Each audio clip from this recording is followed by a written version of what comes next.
I de seneste dage har vi her i nyhederne fortalt om det delte Danmark, hvordan vi i vores ellers så lille land lever forskelligt fra landsdel til landsdel. Vi stemmer forskelligt, tjener forskelligt, og som vi skal se i dag, har vi også fordomme om hinanden. Vi har bedt Analyseinstituttet Megafon om at spørge østdanskerne, hvordan de ser på vestdanskerne og omvendt. Nu kan det godt blive lidt provokerende, men det her det er altså, hvad folk har svaret i undersøgelsen. Når københavnere skal sætte ord på jyder, er det de her ord, der ligger i toppen. Jordnære, hyggelige, venlige, imødekommende, indvandrerkritiske, nærige og bundske. Og når jyder så skal sætte ord på københavnere, er det nogle helt andre ord, der ligger i top. Fremme i skoene, arrogante, internationale, distancerede, velorienterede, klimaorienterede og intellektuelle. Sådan ligger landet altså. Lad os her høre et klip med 4 københavnere. Hvis jeg siger jyde, hvad tænker du så? Så er jeg ikke landmand. De er mere flinke. Lidt langsomme, lidt snusfornuftige, Noget altmodisk. Om de er lige så smarte.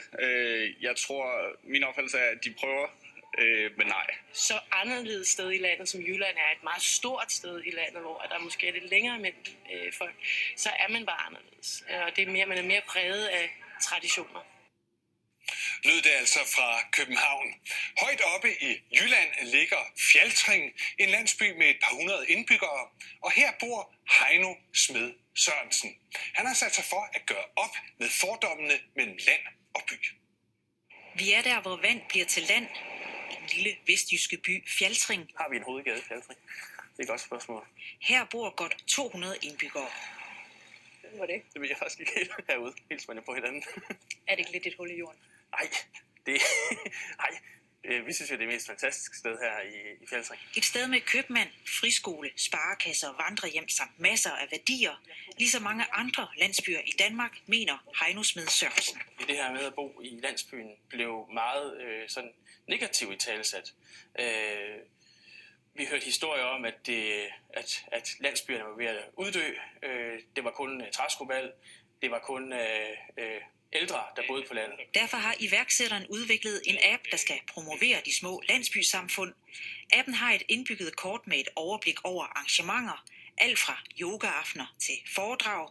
Fælles spisning i Bøvling. Hop og rul i Idom Rosted. Netop også for at vise, at der sker faktisk noget herude. For det er det nemlig ikke alle, der tror. Hør bare fra købmanden, der stammer fra København. Da jeg selv boede i København, der havde man det jo også sådan, at når man tænkte på Jylland, så var det så lige meget, om man var i Holstebro eller Horsens, eller hvor man nu var henne. Det var bare Jylland, det var sådan over broen, og så var man ude på landet. Ikke? Heino Smed Sørensen har også mærket, hvordan fordommene kan have en konsekvens. Han havde brug for 75.000 kroner i en kassekredit, da han skulle udvikle appen, men 3 større banker sagde nej. Jeg tænkte, at det var fuldstændig tåbeligt. Fuldstændig tåbeligt, det var da for åndssvagt. Men i Fjaltring Trans Sparekasse, Danmarks mindste pengeinstitut, der kun har åbent 2 timer hver mandag, og som bruger friskolens lokaler, her sagde direktøren ja. Fordi vi vil gerne støtte nogle lokale projekter, specielt sådan nogle innovative kræfter, som er støttet op omkring dem. For Heino Smed Sørensen handler det nu om at nedbryde fordomme mellem land og by. Og det håber jeg, at man ligesom kan lære i resten af Danmark, at vi er nødt til at acceptere hinandens forskelligheder, for at kunne komme videre.